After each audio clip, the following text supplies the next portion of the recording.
sel T. Jadi apakah saat dewasa sudah tidak memproduksi sel T lagi? Terima kasih. Baik, terima kasih untuk Putri sebagai perwakilan SGD 11 atas pertanyaannya. Sekarang untuk SGD 10, apakah ada pertanyaan?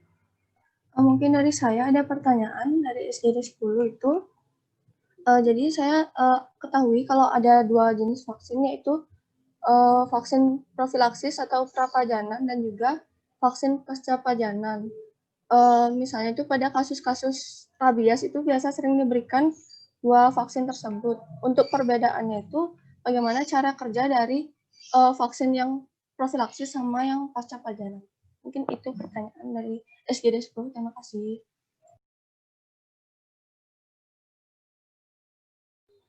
Baik, terima kasih untuk SGD 10 karena sudah ada 3 pertanyaan. Jadi langsung kita jawab saja. Apakah dari teman-teman ada yang bisa menjawab pertanyaan pertama dari SGD 12? Saya ulang pertanyaan dari SGD 12. Mengapa orang yang sudah terjangkit penyakit tersebut tidak boleh diberikan vaksin seperti orang yang pernah terinfeksi COVID-19 yang tidak boleh mendapatkan vaksin? Dari teman-teman, apakah ada yang bisa menjawab?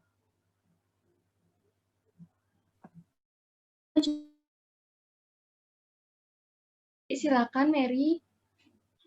Baik, terima kasih atas kesempatannya. Jadi mungkin mohon maaf jika jawaban saya kurang tepat. Jadi menurut saya untuk vaksin itu sendiri kan merupakan daripada imunisasi aktif yang dimana kita memberikan sebuah antigen ke dalam tubuh manusia itu sendiri.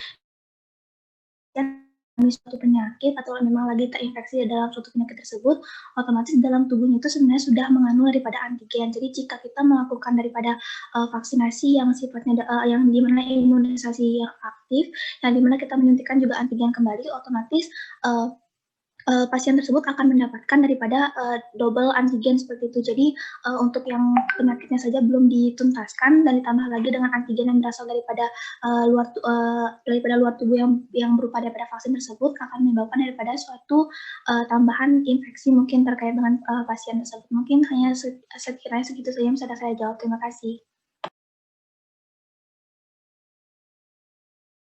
Baik, terima kasih untuk jawabannya, Mary. Dari teman-teman, apakah ada yang ingin menambahkan lagi?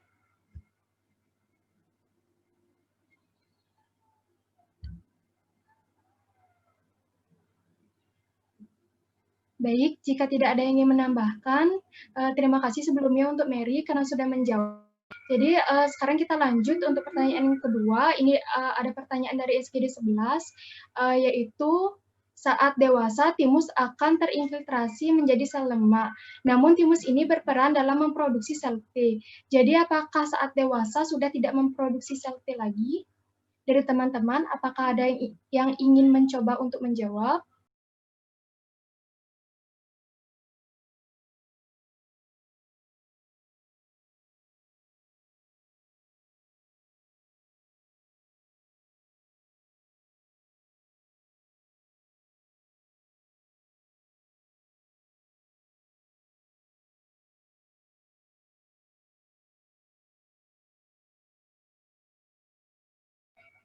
Baik, kalau belum ada yang bisa menjawab dari pertanyaan nomor 2, kita lanjutkan saja untuk pertanyaan yang nomor 3.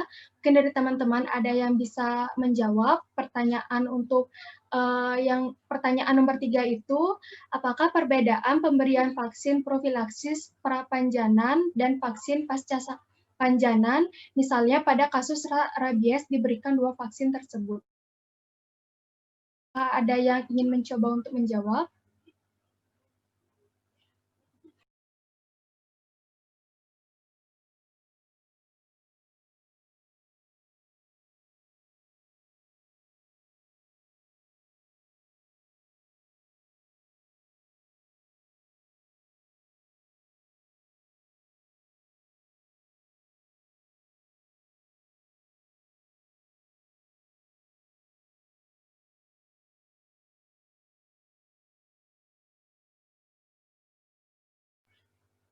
Baik teman-teman, apakah ada yang ingin menjawab pertanyaan nomor 3?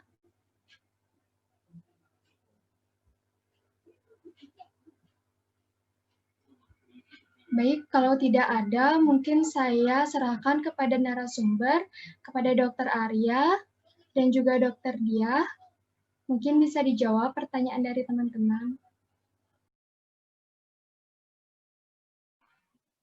Oke, siapa dulu ya? Saya atau Dokter Dia? Dokter Dia mau menjawab dulu, Dok?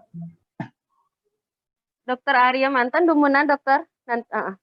Dokter juga boleh menambahkan jika ada terkait dengan sistem imun yang ditanyakan tentang timusnya. Nanti saya juga akan menambahkan. Nanti dokter bisa menambahkan dari sisi imunnya, dan menambahkan dari sisi histologinya.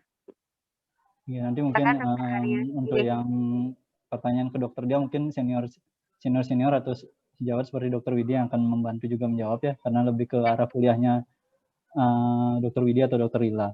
Ya, kalau saya pertama untuk apakah orang yang terinfeksi mendapatkan vaksin atau tidak ya. Jadi kasus yang digunakan oleh adik yang dari SGD 12 kan adalah vaksin COVID ya.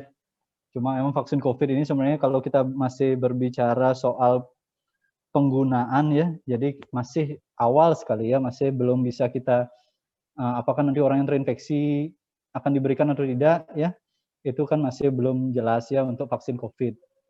Nah, memang sesuai tadi jawaban Dek Mary ya, memang pada prinsipnya ketika kita memberikan suatu vaksinasi, pada prinsipnya adalah vaksinasi itu tersebut diberikan pada orang yang sehat sebaiknya ya, orang yang belum pernah terinfeksi, karena kita kalau secara logika sederhana menganggap bahwa pada orang yang sudah terinfeksi seharusnya sudah terbentuk sudah terbentuk antibodi karena antigen yang sudah didapatkan dari proses infeksi tersebut secara alamiah ya. Jadinya kalau logika sederhananya memang kita bisa menyebutkan seperti itu ya. Jadinya memang jarang sekali ya vaksinasi diberikan pada orang yang sudah terinfeksi. Kalau sudah terinfeksi biasanya kita sebut sebagai terapi ya. Jadi istilahnya imunoterapi, kita berikan imunoglobulin untuk yang terinfeksi.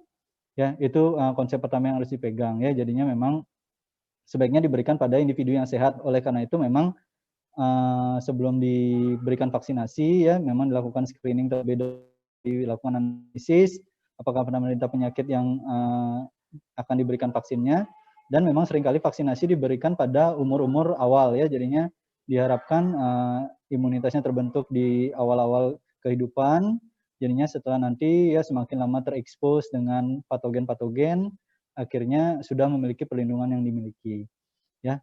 Itu konsep sederhananya ya. Tapi memang perlu dicatat ya bahwa ada beberapa vaksin ya yang memang diberikan pada beberapa kasus orangnya sudah terinfeksi ya. Jadi ya vaksin tersebutnya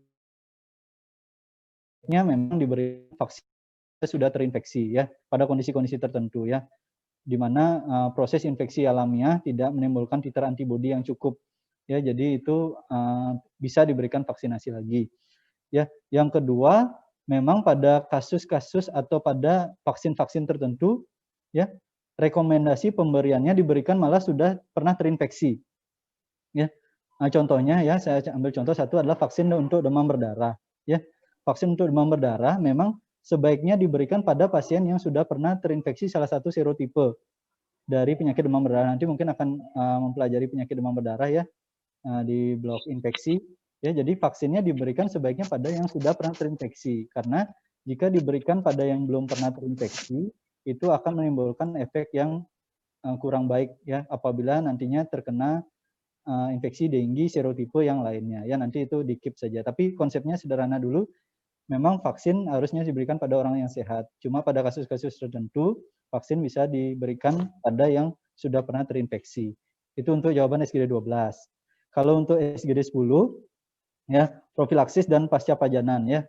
Memang untuk vaksinasi rabies memang kasusnya khusus ya, Dek ya. Jadi memang ada pre-exposure, ya, pre-exposure prophylaxis dan post-exposure vaccination, ya. Itu kenapa ada seperti itu ya, karena pertama ada dua treatment ya, untuk rabies ya. Jadi yang pertama ada vaksinasinya ya, ada vaksin dari rabies tersebut, dan yang kedua ada imunoglobulin untuk rabies ya. Untuk profilaksis ya, itu konsepnya sebenarnya sama dengan vaksinasi biasanya ya. Vaksinasi biasanya jadinya dia dilakukan sebelum terpajan dari gigitan anjing ya, belum terkena rabies ya, tapi terpajan dari gigitan anjing penular rabies ya. Jadinya saat itu memang kalau diberikan pre-exposure atau untuk profilaksis dia sama dengan vaksinasi biasanya ya, diberikan 3 dosis ya, jarak 0, 7 dan 21 atau 28 hari, dan itu tujuannya adalah melindungi ya, memberikan perlindungan antibodi ya, membentuk antibodi terhadap virus rabies. Jadi ketika digigit oleh anjing nantinya ya sudah memiliki antibodi tersebut, nanti penata laksanaannya lebih sederhana untuk setelah gigitan ya. Memang ini harus membahas satu persatu penyakitnya dulu ya, mengerti penyakitnya dulu baru bisa mengetahui konsep vaksinnya. Nah, untuk yang pasca pajanan itu memang berbeda ya. Jadi pasca pajanan itu tergantung apakah sebelumnya pernah dia mendapatkan profilaksis atau tidak pernah sama sekali mendapatkan profilaksis ya, itu akan berbeda. Ya, tapi pada prinsipnya kalau pasca pajanan untuk vaksinasi ya, ini masih kita membicarakan rabies saja ya, Dek ya. Karena memang rabies ini khusus memang seperti yang tadi sudah Adiknya sampaikan dari SGD 10 ya. Kalau untuk pasca pajanan ya, sebenarnya rekomendasi yang diberikan adalah pemberian imunoglobulin yang pertama, Dek. Kenapa? Ya karena pasca pajanan ya virus ya, pemberian imunoglobulin yang sebenarnya prioritas, apalagi kalau kasusnya risiko tinggi ya, seperti misalnya gigitan anjingnya dekat kepala atau luka robeknya sangat besar dan lain-lain ya, risikonya tinggi, nanti dipelajari di blok neurologi ya. Jadi risikonya tinggi ya, itu perlu diberikan imunoglobulin plus tambahan juga vaksinasi ya. Kenapa tetap diberikan vaksinasi ya? Karena dari natural history of disease-nya, artinya perjalanan penyakitnya itu rabies itu lama, Dek. Ya, lama sampai dari gigitan sampai menimbulkan gejalanya. Jadi diharapkan saat diberikan vaksinasi ya, itu masih ada waktu pembentukan antibodinya. Jadi diharapkan bisa proses netralisasi dari antigennya dari virus yang menyebar lewat saraf tersebut bisa dicegah seperti itu ya, dinetralisasi aslinya antigen dari virus rabiesnya. Jadi memang masih dimungkinkan dilakukan pemberian untuk pasca pajanan atau setelah gigitan. Tapi kalau sudah terkena rabies ya, sudah ada gejalanya ya, misalnya kayak fotofobi ya, aerofobi ya, lalu kejang-kejang dan lain-lain penyakit gejala sistem saraf lainnya ya, sudah tidak ada gunanya lagi pemberian vaksinasinya ya. Jadi itu prinsipnya untuk yang rabies ya. Jadi mungkin nanti senior-senior bisa menambahkan ya kalau ada tambahan untuk jawaban yang tadi. Mungkin selanjutnya Dokter Dia, silakan Dok. Oh, terima kasih Dokter Arya. Tadi yang nanya dari SGD berapa ya, Dek ya? Terkait dengan timus. SGD 11, Dokter. Oke, SGD 11. Jadi pertanyaannya, timus pada seorang dewasa kan sudah terjadi infiltrasi sel lemak. Bagaimana fungsinya untuk sistem imun gitu ya, kalau tidak salah ya? Iya, Dokter. Jadi mungkin kalau misalnya secara histologi, memang pada saat ukuran timus pada anak-anak dan juga dewasa itu mengalami perubahan. Jadi kalau misalnya pada anak-anak, jadi ukurannya lebih besar, kemudian sel lemaknya tidak banyak, tetapi pada saat dewasa terkait dengan struktur alamiahnya, jadi akan ada infiltrasi daripada sel-sel lemak di dalam timus ya. Seperti kita ketahui bahwa timus adalah tempat untuk maturasi daripada sel T limfosit. Jadi kalau misalnya pada saat dewasa, proses maturasi itu masih terjadi di dalam timus, tetapi mungkin dia tidak seoptimal pada saat anak-anak. Tapi untuk lebih jelasnya itu mungkin bisa dari Dr. Widi atau Dr. Lila yang lebih bisa menambahkan bagaimana proses maturasi daripada sel T pada saat dewasa. Karena kan semua sama-sama untuk maturasinya di timus, baik itu anak-anak maupun dewasa, untuk maturasi sel T-nya juga sama di timus. Seperti itu sih kalau dari saya. Itu saja, mungkin Dr. Lila atau Dr. Widi bisa menambahkan dokter terkait dengan maturasi sel T yang terjadi di timus.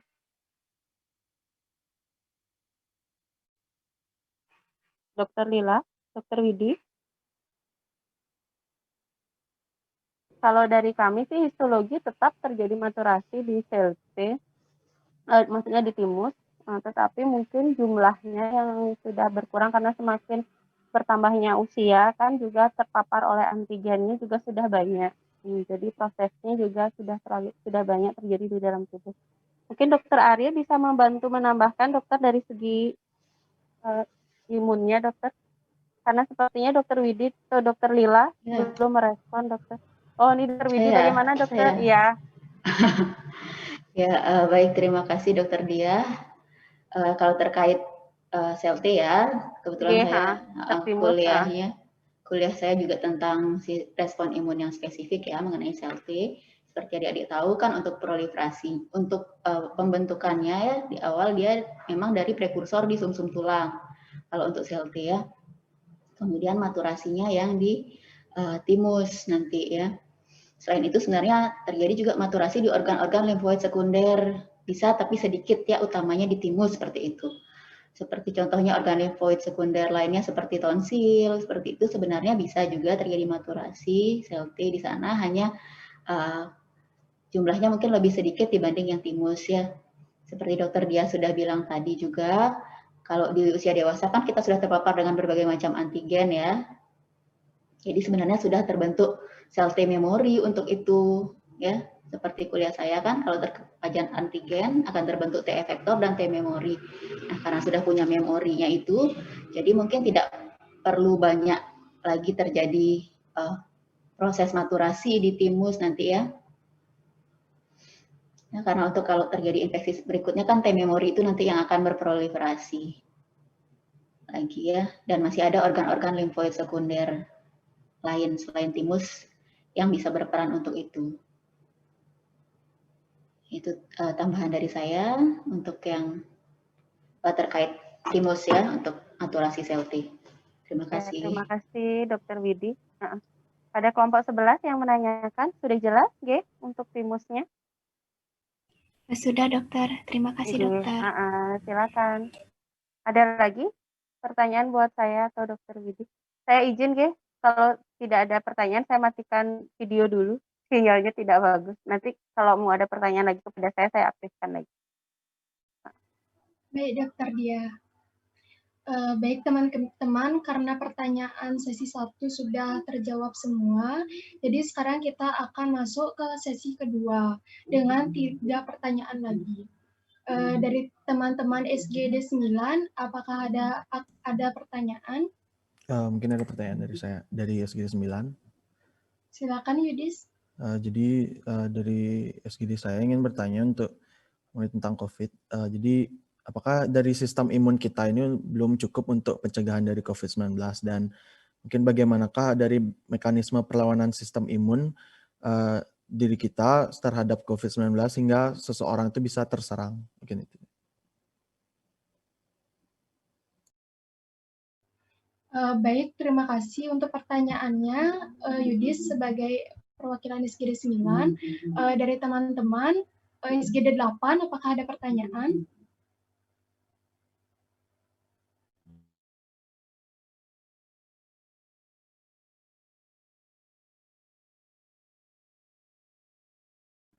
SGD 8, apakah ada pertanyaan?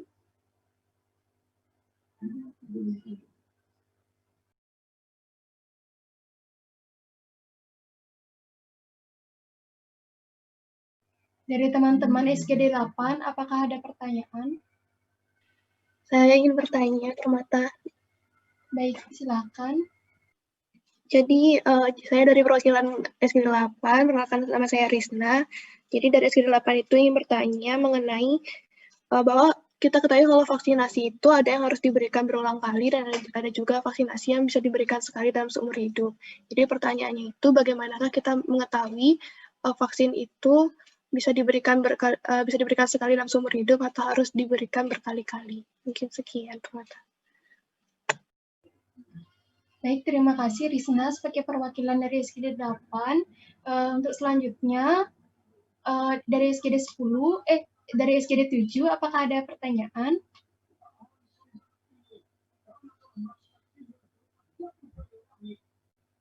Dari SGD 7. Baik, Permata, saya ingin bertanya. Baik, silakan Bung Tari. Saya perwakilan dari SGD 7 ingin bertanya. Jadi ini pertanyaannya untuk Dr. Arya. Jadi pada kuliah tadi ada dikatakan untuk epitop antigen. Jadi untuk epitop antigen itu kan ada 2 tipe, yaitu yang linear sama discontinuous. Untuk itu apakah ada selain dari perbedaan bentuknya, apakah ada perbedaan dari fungsi atau perbedaan spesifik lainnya untuk dari kedua tipe epitop tersebut? Dan apakah mempengaruhi jalannya dari imun-imun tersebut? Terima kasih. Baik, terima kasih Gong Tari sebagai perwakilan dari SGD 7 atas pertanyaannya. Baik, sekarang kita jawab dari pertanyaan SGD 9. Saya akan bacakan pertanyaannya. Apakah sistem imun kita belum cukup untuk pencegahan COVID-19? Bagaimanakah mekanisme perlawanan sistem imun kita terhadap COVID-19 sehingga seseorang tersebut bisa terserang? Dari teman-teman, apakah ada yang ingin menjawab, ingin mencoba menjawab?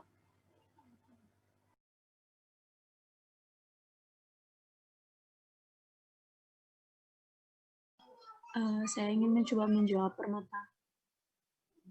Baik, silakan Efrida.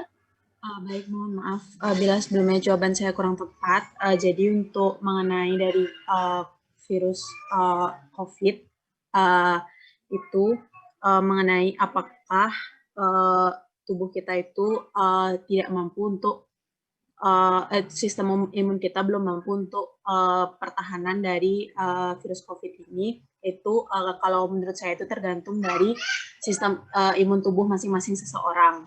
Dan untuk mekanisme perlawanan sistem imun tubuh kita itu, kalau dari saya itu kan kita tahu sistem imun non spesifik itu kan merupakan lini pertama dari pertahanan sistem tubuh manusia. Jadi nanti dari sistem imun non spesifik ini akan terlebih dahulu melawan dari antigennya atau patogen yang masuk atau yaitu virus corona. Lalu nanti jika nantinya untuk respon yang akan dihasilkan itu adalah gejala ringan seperti demam.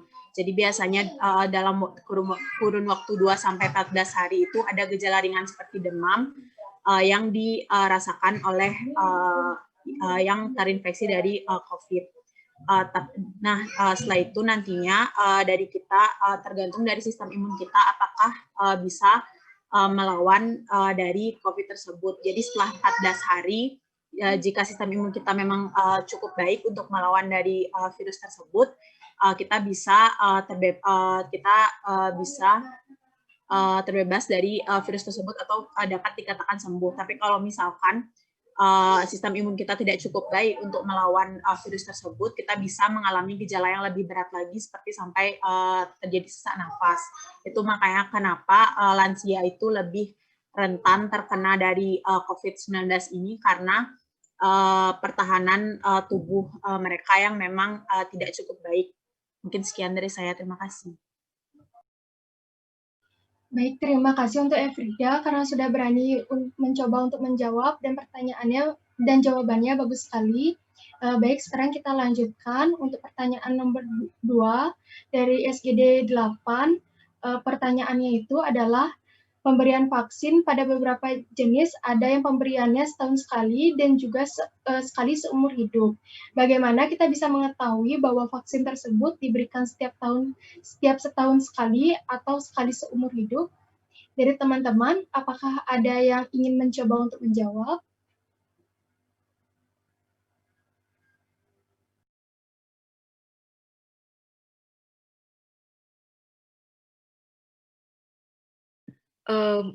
Mungkin dari saya ingin mencoba menjawab. Baik, silakan Putri. Jadi sebelumnya maaf jika saya salah. Jadi di sini setahu saya itu kalau untuk pemberian vaksin 2 kali itu contohnya itu vaksin cacar air. Nah, vaksinnya ini dia itu diberikan 2 kali karena pemberian vaksin 2 kali ini untuk memberikan sistem imun tubuh kita itu untuk memproduksi lebih banyak antibodi. Jadi kan vaksin ini kan tujuannya itu kan supaya sel memori dalam tubuh kita itu terbentuk. Jadi misalnya kalau sudah sel memori divaksin 2 kali itu berarti sel memorinya itu tambah kuat. Jadi kalau misalnya untuk suntikan pertama, dia itu lebih cenderung untuk memicu respon kekebalan awal terhadap penyakitnya ini. Kalau untuk vaksin kedua, dia itu lebih meningkatkan kekuatan respon imun. Mungkin dari saya segitu saja. Kalau maaf, kalau saya salah, saya minta maaf. Terima kasih. Baik, terima kasih jawabannya Putri. Terima kasih juga karena sudah berani untuk mencoba menjawab. Jawabannya bagus sekali. Sekarang kita lanjut untuk pertanyaan yang nomor 3. Ini pertanyaan dari SGD 7. Jadi terdapat 2 tipe epitop, di mana ada linear dan juga discontinuous. Apakah ada perbedaan untuk fungsinya? Ada perbedaan untuk fungsi dari teman-teman? Apakah ada yang ingin mencoba untuk menjawab?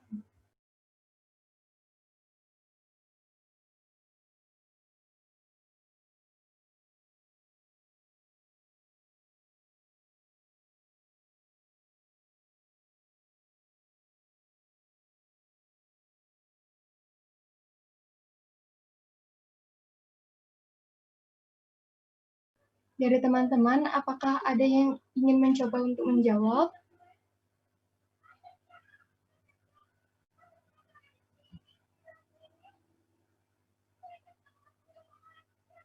Baik, jika tidak, saya serahkan kepada narasumber.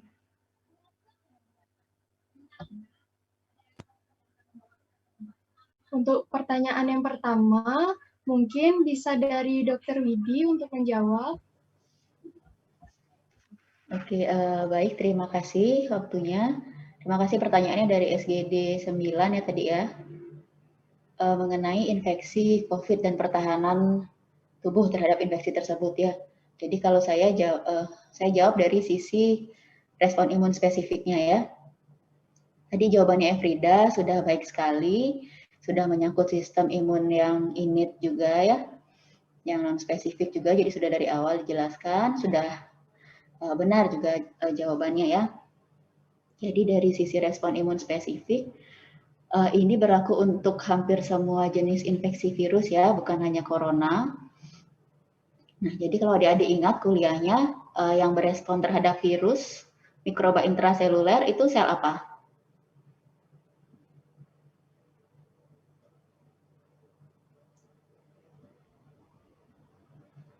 Kan ada sel T dan sel B ya kalau untuk direspon imun spesifik.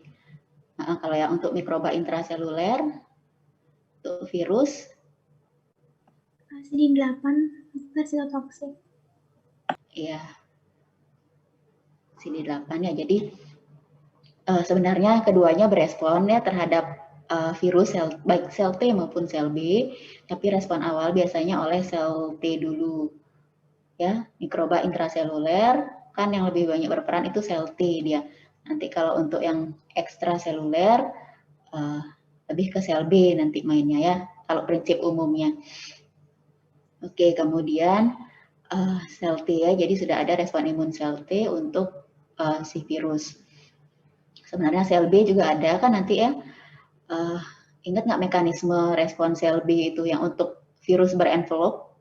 Kan corona virus yang memiliki selubung ya, untuk virus berenvelop sudah ada juga mekanismenya sel B. Ya, ada yang ingat bagaimana mekanismenya? Kan ada yang opsonisasi dan fagositosis, ada yang apalagi ingat nggak kalau yang virus yang berenvelop apa mekanismenya? Mekanisme respon sel B-nya.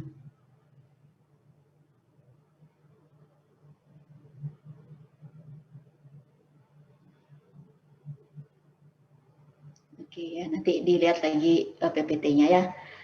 Ada untuk virus berenvelop, ada respon sel B-nya, bagaimana mekanismenya ya. Oke, jadi sebenarnya tubuh kita sendiri sudah memiliki respon yang sangat baik ya untuk mikroba tersebut, untuk virus, salah satunya termasuk virus corona. Ya, cuma seperti Efrida katakan tadi, ya kondisi tubuh setiap orang berbeda, respon imun tiap orang juga berbeda-beda, dipengaruhi oleh banyak kondisi. Ya, Jadi ada beberapa kondisi memang orang-orang yang memiliki defisiensi respon imun ya. Jadi ada yang fisiologis, ada yang patologis. Nanti mungkin masuk ke kuliah saya juga ya, imunodefisiensi nanti ada. Jadi ada yang kondisi imunnya memang lebih rendah, yang fisiologis, contohnya pada ibu-ibu hamil ya. Jadi memang respon imunnya ditekan untuk mencegah penolakan janin.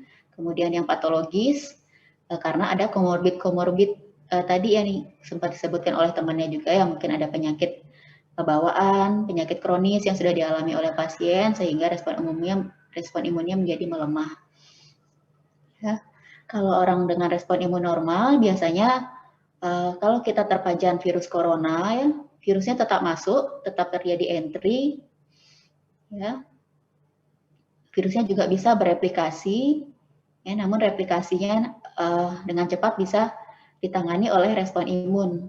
Jadi tidak sampai menimbulkan gejala klinis. Ya, seperti adik-adik tahu kan ada istilah OTG seperti itu. Ya, sebenarnya virusnya sudah masuk ke tubuhnya, kalau di swab dia positif, ya, tapi dia tidak bergejala kan, atau disebut infeksi subklinis biasanya. Ya, jadi dia tetap bisa menularkan ke orang-orang juga, virusnya bereplikasi, virusnya tetap melakukan shedding namanya ya, tetap dilepaskan ke lingkungan, tapi hostnya sendiri tidak mengalami gejala klinis. Ya, itu untuk yang respon imunnya baik. Nah, tapi untuk yang tadi lansia dibilang ya, itu jadi respon imunnya tidak cukup cepat dan tidak cukup baik mengatasi virus. Jadi mungkin angka replikasi virusnya lebih cepat dari angka eliminasi virusnya oleh sel imun kan. Ya. Jadi virusnya sudah bereplikasi banyak, bereplikasi 1000, yang baru bisa dibunuh baru 10 seperti itu. Karena respon imunnya kurang baik. Jadi ya virusnya bisa dengan cepat menyebar, menyebabkan gejala klinis, bahkan bisa menyebar secara sistemik ya. Mungkin dari saluran nafas awalnya mungkin bisa menyebar ke tempat lain. Ya, ada yang gejalanya ringan cuma batuk pilek, ada yang sampai pneumonia, sesak.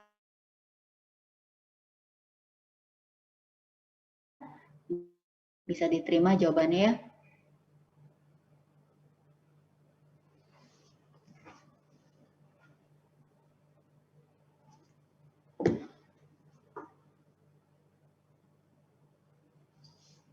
Oke, mungkin dari Dokter Arya atau oh ya Dokter Lila, satu lagi titip pesan, katanya beliau sedang rapat. Nanti kalau ada pertanyaan bisa disampaikan ke tanya ahli saja ya. Oke, mungkin dari untuk pertanyaannya ya Dokter Widya. Oke, yang pertanyaan tadi saya jawab yang SGD 8 dulu ya. Jadi bagaimana kita tahu vaksinasi itu harus diulang atau vaksinasinya sekali saja ya.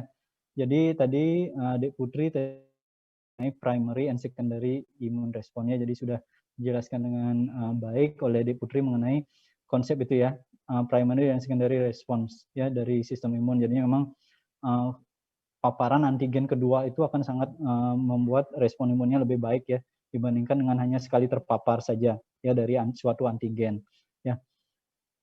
Bagaimana kita tahu vaksin itu perlu berulang atau sekali saja ya? Kalau di kuliah saya sudah menjelaskan memang ada dua tipe vaksin ya. Jadi ada yang live attenuated ya, yang artinya patogen hidup tapi dilemahkan. Ada yang inactivated ya vaksin. Jadinya ada dua tipe utama ya. Kalau inactivated nanti turunannya ada yang macam-macam ya, ada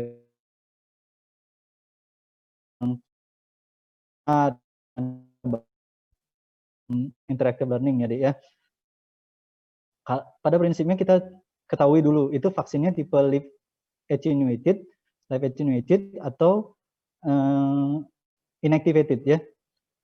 Jadi kita mengetahui cara kerjanya ya. Kalau live attenuated ya ketika masuk ke tubuh kita ya, vaksinasi tersebut kan ada antigennya. Antigennya itu berupa virus yang dilemahkan.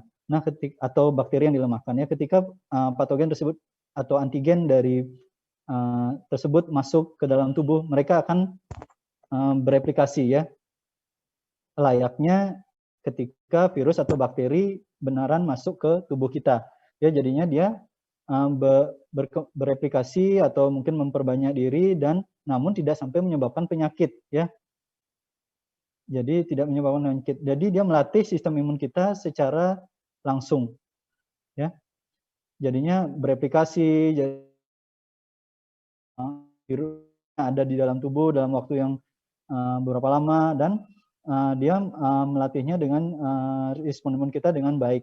Ya, jadinya memang biasanya kalau yang live attenuated ya, biasanya hanya dibutuhkan satu dosis biasanya ya. Satu dosis, mungkin ada dosis keduanya ya, itu biasanya yang live attenuated ya. Jadinya ketahui dulu jenis vaksinnya. Berbeda dengan yang inactivated vaccine ya. Kita tidak membicarakan yang golongan baru ya seperti live vector atau inactive vector dan lain-lain, tapi inactivated vaccine pada prinsipnya adalah ya kita memasukkan salah satu bakteri atau virus yang mati atau mungkin komponen-komponen yang bisa merangsang sistem imun. Nah, kalau untuk inactivated vaccine ya memang dia tidak sebaik dari live attenuated ya dalam merangsang respon imunnya ya. Kalau misalnya pada live attenuated bisa sampai ke cellular immunity ya. Kalau inactivated biasanya sampai humoral immunity saja ya.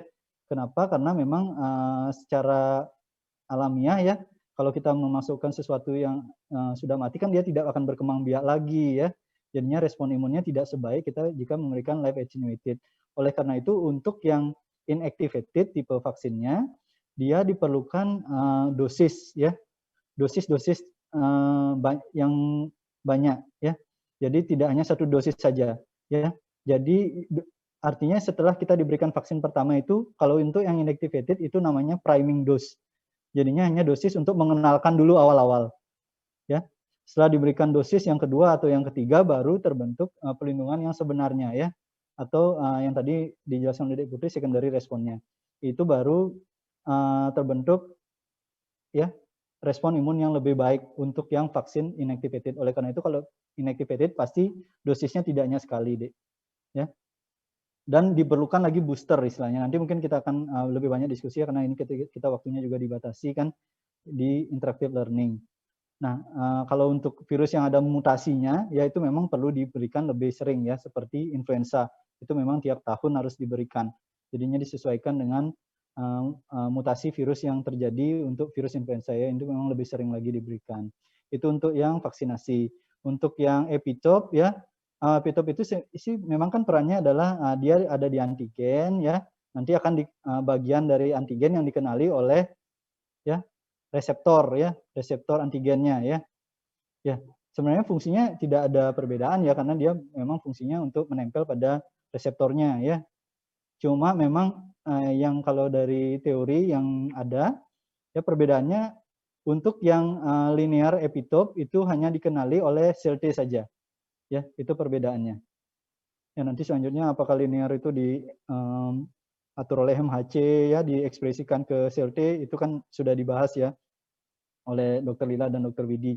Nah, kalau untuk yang antibody ya antibody itu bisa mengenali dua jenis epitope tersebut ya, yang linear maupun discontinued bisa dikenali oleh antibody.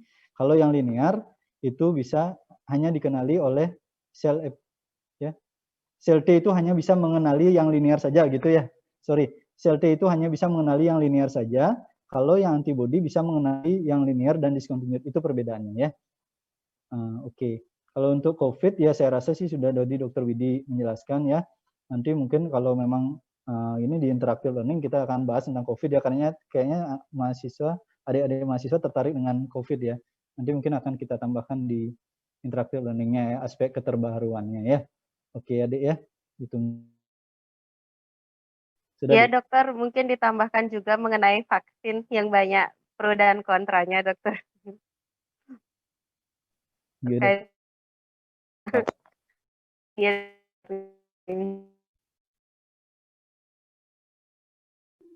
Baik, terima kasih dokter karena sudah menjawab pertanyaan Untuk selanjutnya adalah sesi 3, berhubung dengan waktu. Untuk sesi 3 saya buka dengan 2 pertanyaan saja.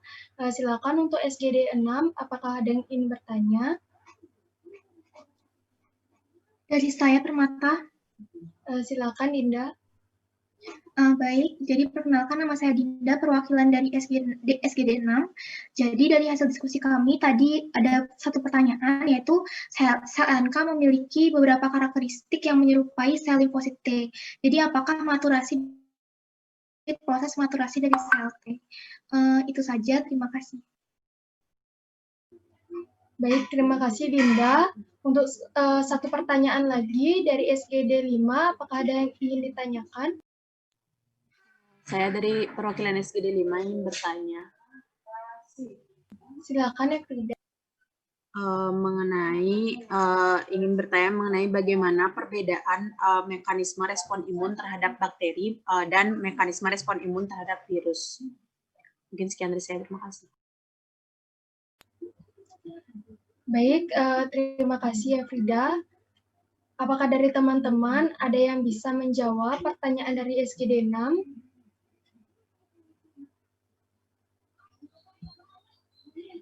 Saya ulang pertanyaannya. Pertanyaan dari SGD 6, sel NK memiliki beberapa karakteristik menyerupai sel limfosit T. Apakah maturasi sel NK mengikuti proses maturasi sel T? Dari teman-teman, apakah ada yang bisa menjawab?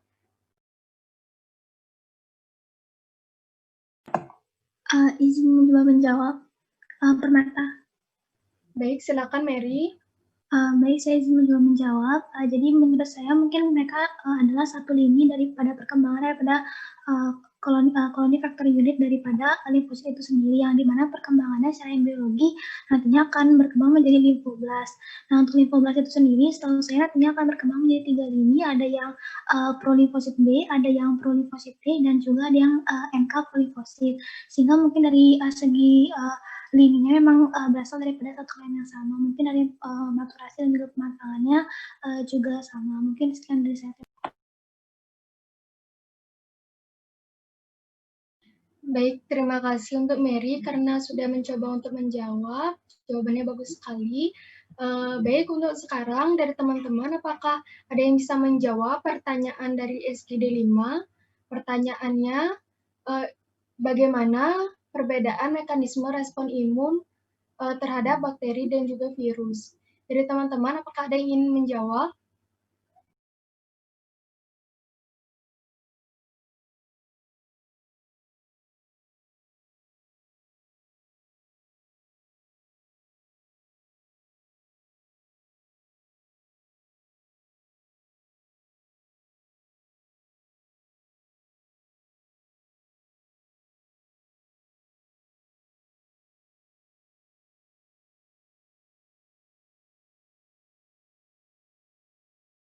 Dari teman-teman, apakah ada yang bisa menjawab pertanyaan dari SGD 5?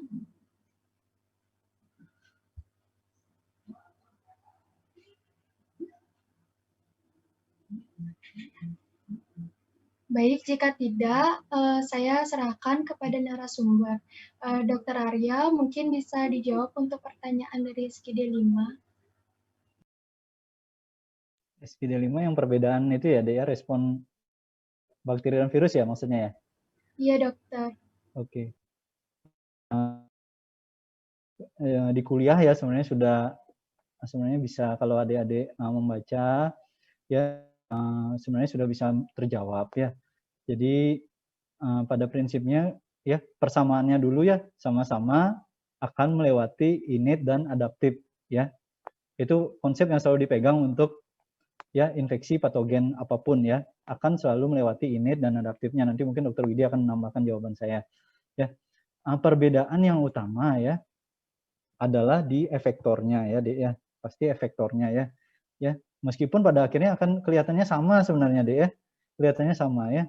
Jadi memang pada prinsipnya kita ketahui dulu jenis patogennya ya, karena innate adaptive efektor yang akan merespon tentunya ada yang dominan yang di mana begitu ya.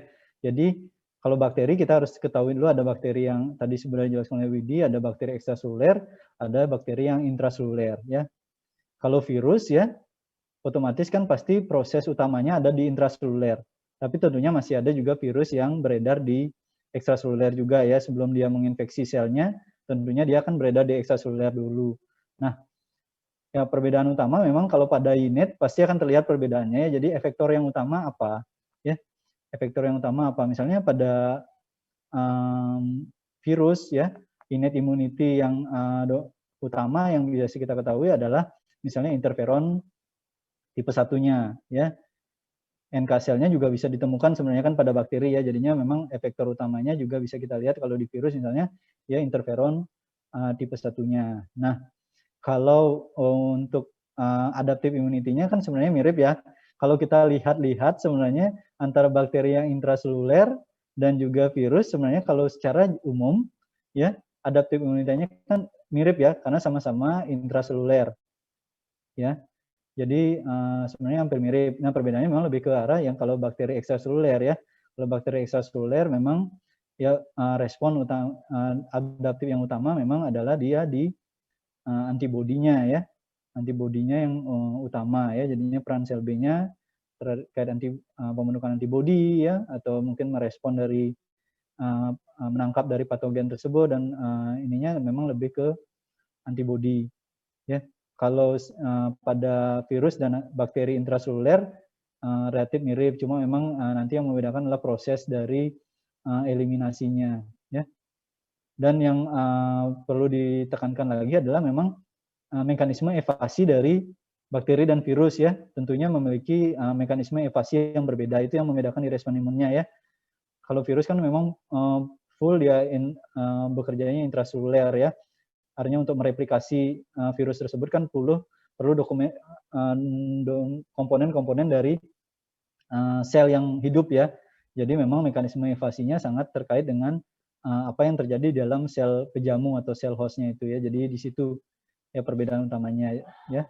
Mungkin nanti Dr. Widi bisa menambahkan ya kalau memang terkait virus atau bakteri intraselulernya karena saya Wid menambahkan.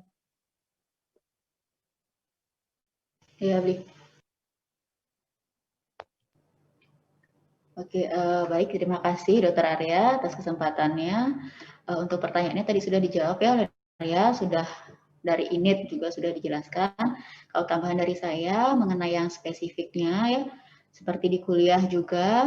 Jadi kalau mikroba intraseluler seperti tadi ya, contoh mikroba intraseluler apa? Kalau bakteri, contohnya yang di fagosit ada tuberkulosis, kan Mycobacterium tuberculosis. Ya, difagosit oleh makrofag, jadinya dia intraseluler juga. Terus virus jelas semua intraseluler ya.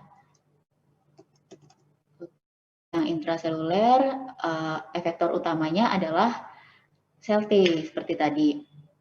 Jadi dia membunuh sumber infeksinya ya, tempat replikasi virusnya di dalam kan dia berkembang biak bereplikasi di dalam sel, jadi langsung sumber infeksinya yang dihancurkan oleh sel B. Nanti kan dia perlu waktu ya, kalau antibodi kan perlu waktu untuk pembentukannya dulu, jadi nanti dia agak belakangan responnya, dan bisa juga untuk terutama untuk yang beredar di luar, masih menuju ke dalam sel, masih berada di luar sel ya, dan untuk bakteri-bakteri yang ekstraseluler. Jadi mekanisme utamanya antibodi kan dia netralisasi ya, seperti yang kemarin di kuliah. Jadi dia berikatan dengan bakteri yang ekstraseluler, sehingga epitop si bakteri itu dipenuhi antibodi, sehingga dia tidak bisa menempel ke sel host, seperti itu. Ya. Kemudian untuk toksin mikroba, toksin bakteri ya, itu juga antibodi yang punya tugas. Jadi dia menetralisir, berikatan dengan toksin sehingga toksinnya tidak bisa menempel dengan sel host, seperti itu. Ya, itu perbedaan untuk virus dan bakteri ya. Semoga sudah lebih mengerti lah adik-adik. Ya, secara umum. Ya, kalau bakteri dominan dia sel B memang responnya. karena sebagian besar bakteri ekstraseluler ya.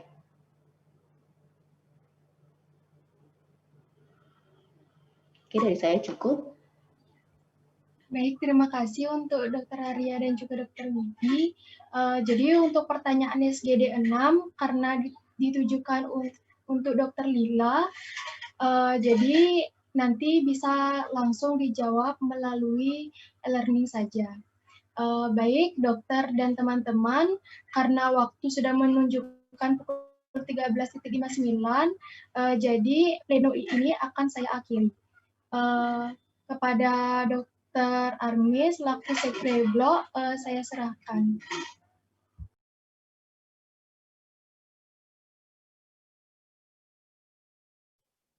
Dek, tadi yang belum berarti SGD 1 sampai 5 ya? 1 sampai 5 ya?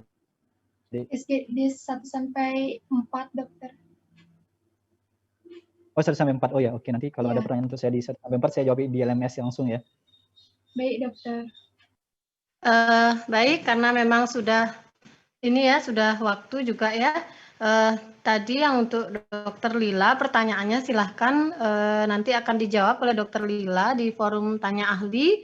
Sedangkan untuk sisanya yang mungkin belum sempat disampaikan, nanti akan dijawab juga oleh narasumber melalui tanya ahli. Mungkin kepada narasumber mohon nanti dijawab nih dok ya, Dr. Arya, Dr. Widi, Dr. Diah ya.